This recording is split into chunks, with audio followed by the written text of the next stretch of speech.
The native ones are more kind of horseshoe shape, and they grow more slowly, and they're quite a lot more expensive than the Pacific ones. But the Pacific, and you sort of really wouldn't ever, honestly, I think, Rory, cook with them. You just eat them. Native oysters. Yeah, just a little squeeze of lemon juice or whatever.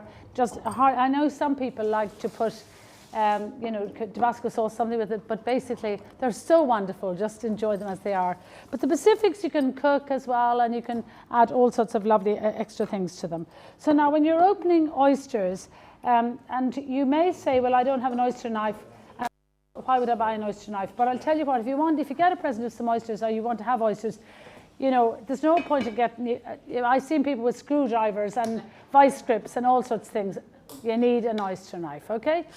So basically, even if it stays in the back of the drawer for months on end or something, it's, when you need it, you really need it.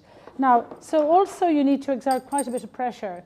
So basically, it's really protect your hand. I mean, that's unless you're somebody like on the pier in Galway or something, and you're used to doing them all the time. So fold a tea towel in half and in quarters like that, and just wrap around your hand like that. Look, now, and then put the oyster deep shell down like that, and then at the hinge here at the back, I prefer an oyster knife that has a really good point on it and slightly longer than this. I actually meant to bring out one out of my own kitchen drawer inside.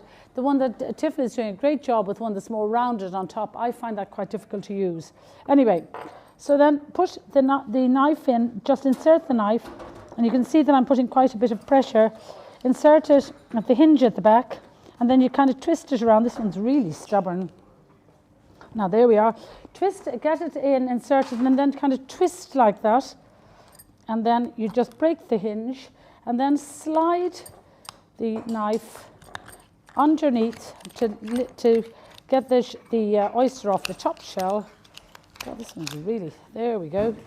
And they're so beautiful. Look at those. And actually, Rupert and Lydia, at their wedding, they used the top oyster shells like this, and they wrote the guest's name on them, and they had those in all the places. Now, so then just take it like that. You don't have to loosen it, but just then loosen it and just turn it over so that you get lovely plump oyster. I'll do it on the thing. This is a lovely juicy one. Look at how lovely and plump that is, and you can, delicious, good.